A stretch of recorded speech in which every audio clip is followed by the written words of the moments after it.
A Academia de Artes e Ciências Cinematográficas foi fundada há exatos 93 anos, em maio de 1927. Mas por que será que isso aconteceu? Qual foi a motivação da época? Fica ligado que eu vou explicar tudinho no vídeo de hoje.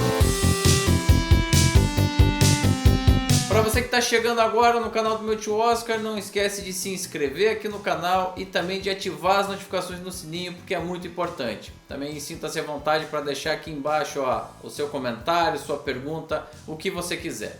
Mas vamos lá. É importante explicar um pouquinho do contexto anterior a essa fundação da academia. Então eu vou voltar pelo menos 2 décadas lá no início ainda do século XX para falar do nome de Thomas Edison. O início da história do cinema norte-americano tem esse como um dos seus principais nomes, apesar de ele ser um pouquinho esquecido aí na cinematografia, até pela falta de filmes remanescentes desse período. Edison, na verdade, foi um empresário que construiu a sua fortuna a partir da aquisição de patentes. Ao longo de sua vida ele chegou a registrar mais de 2.000 patentes e assim ele conseguia poupudos dividendos aí todos os meses na sua conta bancária. E algumas das principais patentes desse início de século eram justamente as máquinas responsáveis não só pela produção de filmes, como pela sua exibição. Então o cinematógrafo, que foi essa primeira máquina responsável aí pela produção de filmes, era uma patente sua. Também alguns projetores da época, lentes e outros artefatos aí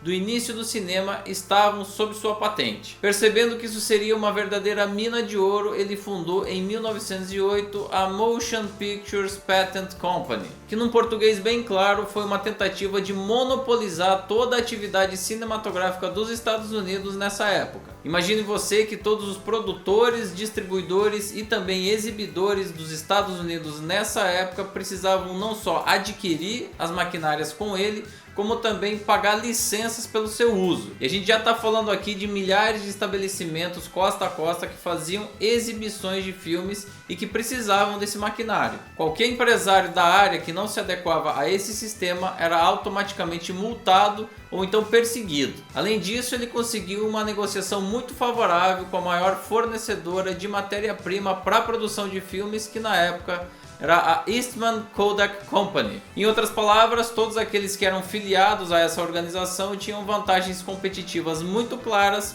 e ele assim conseguia lucrar altos valores durante vários anos seguidos. É bom pontuar, inclusive, que nessa época a concentração da produção cinematográfica norte-americana se dava na cidade de Nova York. Grande parte dos estúdios se concentravam nessa cidade e alguns outros na região de Chicago. Agora, claro que nem todos os profissionais que trabalhavam ali na área do cinema concordavam com essas imposições monopolistas aí do Thomas Edison, que perduraram pelo menos aí entre os anos de 1908 e 1912, 1913. Esses profissionais eram experientes, mas considerados independentes, muito menores. Entre os nomes relacionados como produtores independentes dessa época se incluem William Fox, Carl Laemmle, os irmãos Warner e Louis B. Mayer. Isso mesmo que você ouviu, olha só a ironia. Nessa época, o que eram produtores e realizadores independentes se tornariam mais à frente fundadores de alguns dos maiores estúdios cinematográficos de todos os tempos: Fox, Universal, Warner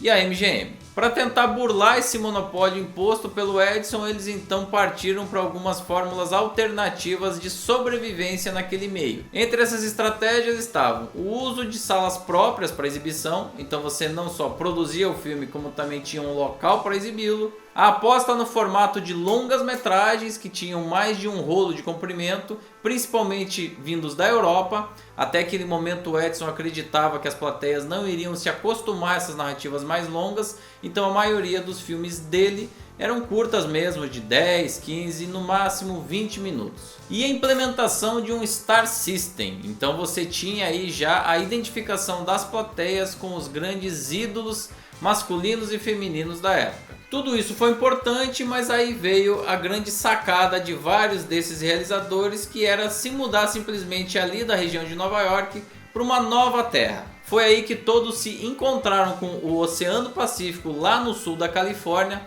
e iniciaram o que seria hoje a maior meca do entretenimento mundial, Hollywood.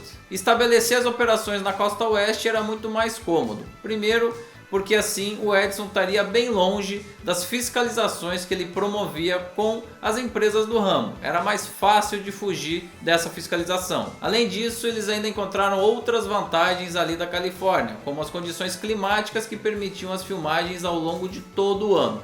Vale lembrar que Nova York passa por períodos de inverno onde neva bastante, então como é que a gente vai fazer um filme que não tem essa paisagem na neve? E de quebra, o estado da Califórnia ainda permite a produção ter paisagens variadas, então você tem deserto, você tem selva, você tem morro, enfim, uma variedade que dá versatilidade para a criação das histórias. Tudo isso e mais alguns outros fatores econômicos principalmente fizeram com que o Thomas Edison diminuísse o seu poderio, que chegou a ser lá no início da década de 1910 de mais de 80% aí do mercado exibidor da costa leste dos Estados Unidos. Por outro lado, no entanto, essa liberdade aí de estabelecimento e de início de relações comerciais na costa oeste, lá em Los Angeles, acabou trazendo outras dificuldades com o passar dos anos. Esses problemas estavam divididos basicamente em 3 grandes tópicos. Primeiro, a falta de uma organização de classe. Nessa época você ainda não tinha a figura dos sindicatos e cada companhia fazia suas próprias regras de trabalho que não raro acabavam abusando aí de vários trabalhadores aí da indústria cinematográfica. Segundo, a falta de padronização técnica da indústria como um todo. Nessa época vale a gente lembrar que a maioria das companhias maiores tinha também posse das salas de exibição e obviamente elas produziam de acordo com o que era mais barato e mais cômodo para elas próprias. Então você tinha uma diferença muito grande em questões que hoje parecem inimagináveis e tão bem definidas, como a proporção das imagens e até mesmo a taxa de reprodução dos quadros, que se depois ficou eternizada como 24 por segundo, nessa época variava entre 12 e 26 quadros por segundo. Você imagina então como não era difícil fazer a projeção desses filmes, e inclusive isso continua acontecendo, hein?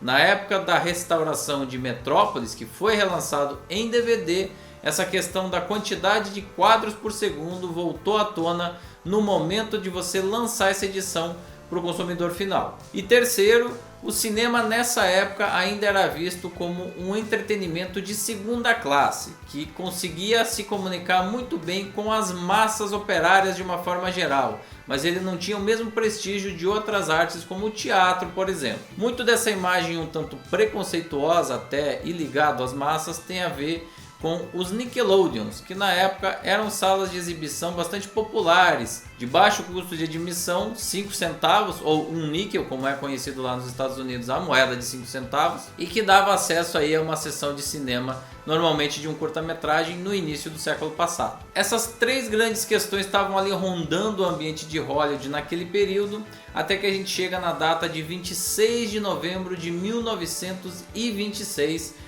onde foi assinado um acordo entre 9 estúdios da época e representantes de associações de trabalhadores mais braçais, como marceneiros, pintores, carpinteiros e eletricistas. O Studio Basic Agreement basicamente regulava as relações das empresas com esses trabalhadores, que eu já falei aqui, às vezes eram muito abusivas. Então houve aí uma certa organização dessa classe de trabalhadores e que chegou ali nos estúdios e conseguiu um acordo. Repare, no entanto, que não foram incluídos nesse acordo alguns profissionais considerados da área mais, entre aspas, artística do cinema. Produtores, diretores, roteiristas e atores. Foi aí que apareceu a figura de ninguém menos do que o presidente da MGM na época, o Louis B. Mayer, e um dos homens mais poderosos de Hollywood durante muitos anos.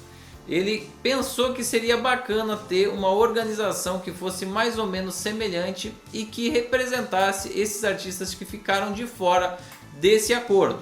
Ou seja, os atores, os diretores, roteiristas, enfim, todos os trabalhadores da área do cinema que estavam envolvidos aí nessas questões aí que não estavam tão ligadas ao trabalho braçal nos sets de gravação. Por um lado, ele estava tentando estabelecer uma forma centralizada de tratar das demandas relacionadas à indústria naquela época. Por outro, foi também uma maneira de retardar a organização de verdadeiros sindicatos para essas classes de profissionais da área do cinema. E ele, como um grande executivo de um grande estúdio, certamente sabia que isso poderia representar alguns problemas políticos ali no futuro. Então ele convidou algumas pessoas para irem conversar sobre essa ideia na casa dele lá em Los Angeles. E entre esses convidados estava, por exemplo, o ator Conrad Nagel, que na época era bastante popular, e o diretor Fred Niblo, responsável pela primeira versão do clássico Ben-Hur. Alguns consensos foram tirados aí dessa reunião na casa do Louis B. Mayer e que circulavam basicamente em torno daqueles 3 grandes problemas que eu já falei, ou seja, representação da classe, questões tecnológicas e falta de padronização e melhoria da imagem da atividade perante a sociedade. Essas ideias circularam ali por Los Angeles durante um tempo e no dia 11 de janeiro de 1927, num jantar promovido pelo Louis B. Mayer no Hotel Ambassador, 35 personalidades ouviram Louis B. Mayer fazer a sua proposta sobre essa organização que viria a ser criada a partir dali. Esses 36 nomes, ou seja, os 35 convidados e mais Louis B. Mayer, ficariam conhecidos então como os fundadores da Academia de Artes e Ciências Cinematográficas. Estavam presentes nesse jantar nomes importantes da época como os atores Richard Barthelmess, Douglas Fairbanks, Mary Pickford e um dos maiores representantes da comédia de todos os tempos, Harold Lloyd. Entre os diretores, Henry King e Cecil B. DeMille. E entre os grandes executivos dessa época, Jack Warner. Alguns meses mais tarde foi produzido um documento que colocava no papel todas essas ideias que nortearam a criação da academia. Esse documento cita 7 objetivos da então nascente instituição e que circundavam aqueles princípios que eu já citei aqui. E, ironicamente ou não, a questão da entrega de prêmios de mérito fazia parte de apenas um desses tópicos, e mesmo assim de forma bem sutil. Mr. Mayer is the gentleman who originally conceived the idea of the Academy of Motion Picture Arts and Sciences.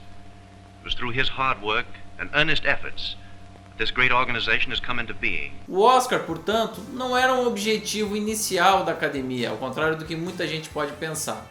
Na realidade, ele começou a tomar tamanho e importância anos após a fundação da própria academia.